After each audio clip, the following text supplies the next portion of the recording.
5, 4, 3, 2, 1. All system ready.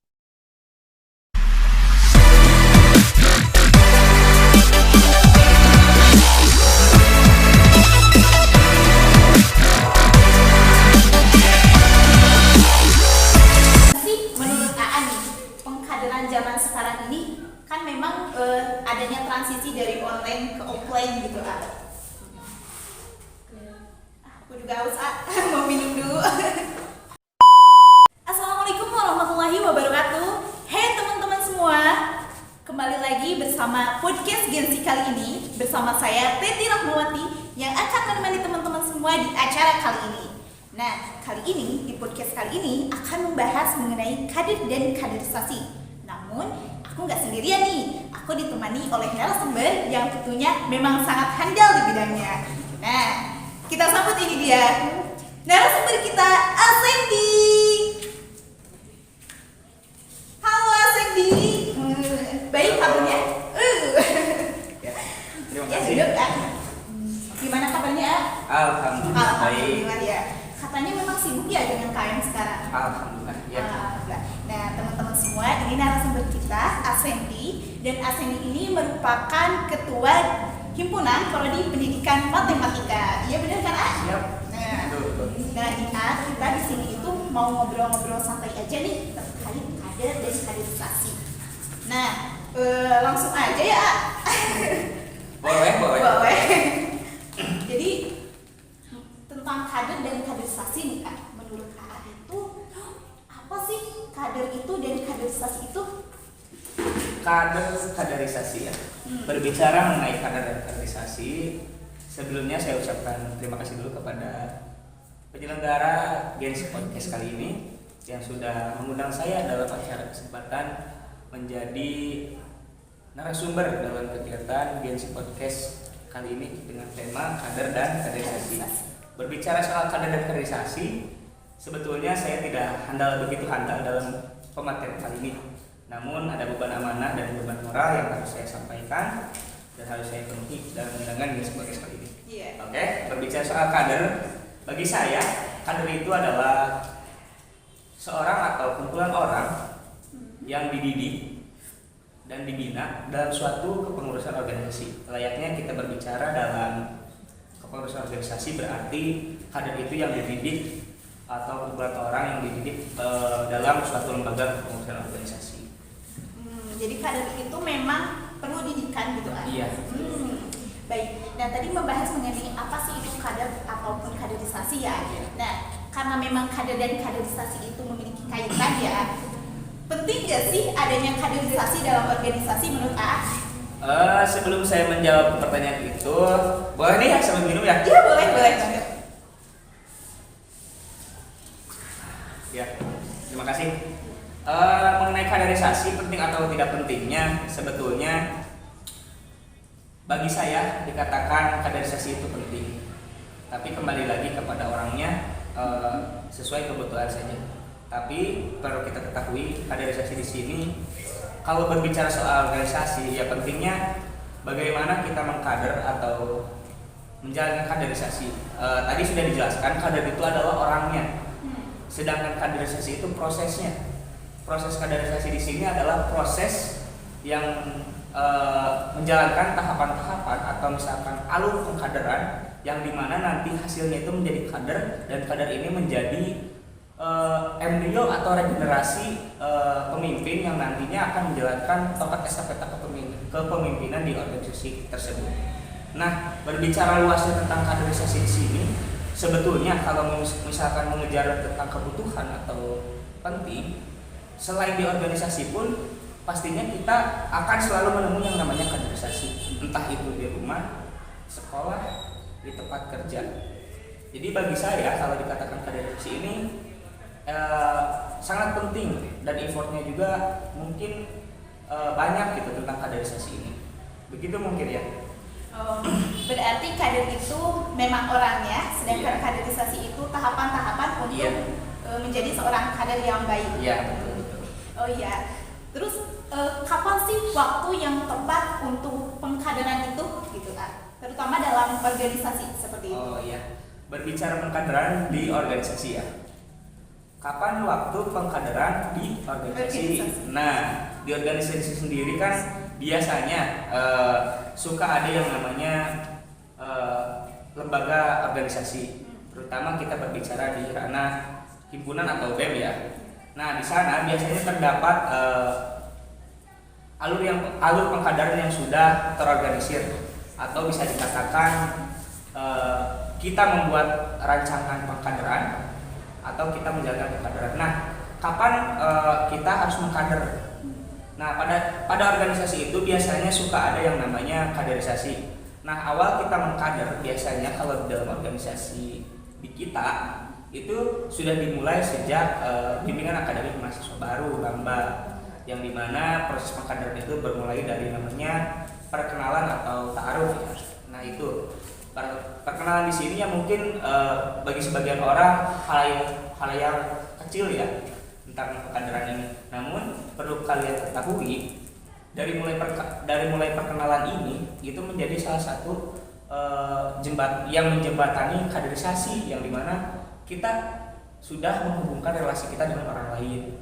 Jadi kalau misalkan berbicara di organisasi himpunan dan BMFK, pengkaderannya dimulai sejak bimbingan akademik mahasiswa baru atau bisa disebut LAMBA. Ya. Iya. Nah, itu kan untuk organisasi ya. Untuk organisasi itu sendiri kan AA juga mengikuti ya, pernah menjadi salah satu peserta dalam kaderisasi mungkin ya dalam organisasi. Nah, karena AA memang sudah mengalami, gimana sih pengkaderan sekarang di zaman sekarang ini gitu A? Gimana? Apanya nih? Apanya yang gimana gitu? Apa ya? Jadi kaderisasi sekarang itu di zaman sekarang itu gimana gitu? Apakah sudah sesuai? Apa memang kurang gitu? Oh, jadi melihat pengkaderan yang sekarang oh. Ya, yang memang sudah dirasakan gitu kan? Sudah pas atau belum gitu? Iya. Nah, berbicara soal pengkaderan ya, sekali lagi itu tergantung kebutuhan dan keperluan yang kita butuhkan. Adapun keperluan yang kita butuhkan untuk mengkader secara otoriter atau pemimpin yang tegas dan berani, mungkin di kita ini masih kurang gitu. Cuman ada bahasanya pengkaderan itu gimana pemimpinnya. Ya, ada seorang pemimpin yang ingin memang kadernya itu hanya cukup untuk mengadakan sifat kekeluargaan atau komunisme. Ada juga yang sifatnya otoriter, itu tergantung pemimpinnya. Jadi kalau dirasa di sini relevan atau tidaknya pengkaderannya, bagi saya relevan saja kalau misalkan apa dulu yang dikejarnya.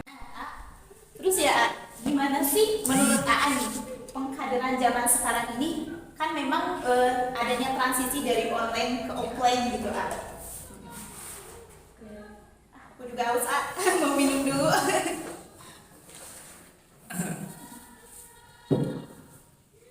Ya, mengutip pertanyaan yang barusan, seperti apa sih proses kaderisasi pada zaman sekarang? Iya. Bagi saya, menurut pandangan saya, kaderisasi yang cocok di zaman sekarang itu yaitu sebagai seorang ketua layaknya kita itu memiliki 2 PR sekaligus, yang mana kita telah menjalani proses transisi dari masa COVID ya, atau masa online ke sekarang masa offline, yang dimana mungkin hasil kader 1 atau 2 tahun ke belakang itu diciptakan dengan hasil kaderisasi secara online 80%, dan sekarang tiba-tiba di saat kita memposisikan sebagai ketua atau pengurus, kita harus mengkader atau mengkaderisasi mahasiswa baru ini dengan proses offline. Tentunya ini menjadi beban PR ketua ya, bagaimana akan menjalankan proses pengkaderan atau kaderisasi tersebut. Jalan yang efektifnya, yang pertama, kita harus banyak-banyak mengadakan kajian diskusi, yang dimana kajian diskusi ini mungkin sudah lama hampir tidak ada, atau mungkin jarang ya. Makanya di proses kaderisasi zaman sekarang ini kita harus menghidupkan itu dulu. Jadi kita harus menghidupkan pojok literasi dan numerasi ya, yang dimana literasi sekarang mungkin banyaknya mahasiswa itu yang sudah aktif gadget dan kurang minat baca. Nah itu ya yang perlu dibentuk awal untuk proses kaderisasi. Yang selanjutnya selain mengadakan tadi diskusi dan pojok literasi, kita gunakan proses kaderisasi secara door to door ya. Yang dimana door to door ini berguna. Kadang kan orang itu tidak bisa, kita itu tidak bisa menunggu bola, jadi menunggu datangnya si mahasiswa yang berkader. Tapi kita juga sebagai pengurus harus mau juga menjemput bola, yang dimana kita harus door to door masuk untuk memikat atau mengajak mahasiswa-mahasiswa baru ini terutama untuk masuk mengikuti pengkaderan yang ada di organisasi kampus kita. Nah, yang selanjutnya setelah terkumpul atau sudah menghimpun beberapa mahasiswa, barulah kita di sana melakukan pengkaderan-pengkaderan yang sudah memang ada sebelumnya dengan mungkin kemasannya yang berbeda, sedikit dibedakan karena mungkin pengkaderan zaman dahulu sungguh sangat lumayan sulit ya, atau misalkan tahapannya lumayan susah. Jadi disesuaikan. Nah, iya disesuaikan dengan keadaan saja. Jadi supaya tidak terpaku kepada pengkaderan yang dulu, dan kita pun sebagai generasi milenial khususnya harus bisa mengemas dengan sebaik mungkin, secantik mungkin, sehingga mahasiswa pun tertarik akan pengkaderan yang kita tawarkan. Itu mungkin. Jadi disesuaikan saja dengan jalannya ya, dengan kebutuhan para calon-calon kader agar menjadi kader yang baik gitu. Lalu ini mungkin pertanyaan terakhir ya, siap. Mengenai kader dan kaderisasi nih. Siapa sih yang membuat pengkaderan ini dikatakan sukses begitu? Atau apa sih gitu?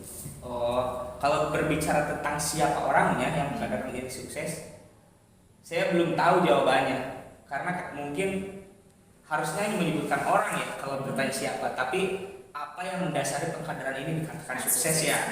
Nah kalau itu mungkin menurut saya sebetulnya ada beberapa jawaban, cuman saya hanya mengerucutkan 2 jawaban tentang apa sih yang mendasari pengkaderan itu bisa dikatakan sukses.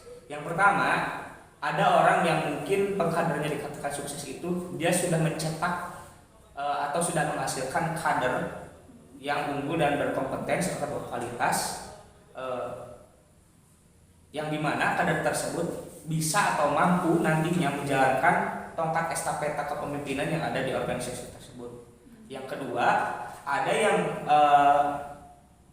orang mendasari pengkaderan itu dikatakan sukses dengan proses yang dijalankannya, proses pengkaderannya selesai dan tunai dijalankannya, itu termasuk sukses ada. Nah, yang perlu kalian digarisbawahi di sini dan yang saya ambil dari pengkaderan yang dikatakan sukses itu mungkin kedua poin yang mungkin bisa saya katakan. Namun bagi saya pengkaderan dikatakan sukses itu pengkaderan yang menghasilkan kader atau generasi yang nantinya itu dia sudah memiliki sudah menghasilkan dan menciptakan kader yang unggul, berkompeten dan berkualitas, yang mana nantinya kita itu sebagai pengurus atau sebagai pemimpin, kalau pengkaderan kita sudah sukses, kader kita autopilot. Jadi kita hanya memberi tugas atau amanah, dan si kader ini sudah mengerti gitu, tidak perlu kita jelaskan kembali. Jadi autopilot itu bisa dikatakan pengkaderan dan alur pengkaderannya sukses dan berhasil. Itu mungkin jawaban dari saya. Nah mungkin pertanyaannya segitu ya, tapi ini bisa dikasih kesan dan pesannya buat teman-teman semua, kalau ada teman-teman semua yang mau mengikuti pengkaderan begitu, kayak kesan dan pesannya aja. Mungkin bagi rekan-rekan semua yang menonton Gensi Podcast kali ini, kesan pesan untuk pengkaderan sekarang, pengkaderan ya? Iya, pengkaderan. Iya, pengkaderan sekarang, ikuti saja ritmenya. Insya Allah kok kami di sini membawa kalian ke jalan yang baik dan mungkin bisa menghasilkan produk produk yang berkualitas dan berkompeten, sehingga kalian bisa menjadi agen of change nantinya. Dan pesannya untuk para pengurus dan pemimpin, gunakanlah kebijakan sebaik mungkin dan ikutilah aturan yang sudah ditetapkan. Jangan sampai nanti jatuhnya orang berpendidikan tapi tidak terdidik, yaitu. Oh iya, jadi memang kader dan kaderisasi itu saling berkaitan ya. Dan untuk menuju pengkaderan yang baik itu memang harus adanya kaderisasi yang baik juga, sehingga nanti regenerasi kader-kader berikutnya itu memang menjadi lebih berkualitas begitu kan. Nah, mungkin teman-teman podcast kali ini sudah berakhir. Mohon maaf jika ada kata yang salah, baik dari saya sebagai moderator, baik dari AA sendiri sebagai narasumber. Kalau begitu, salam dari kami. Saya Teti Rahmawati sebagai moderator dan saya Sani Kurniawan selaku narasumber. Pamit undur diri. Wabillahi taufiq wal hidayah. Wassalamualaikum warahmatullahi wabarakatuh. Bye bye semua.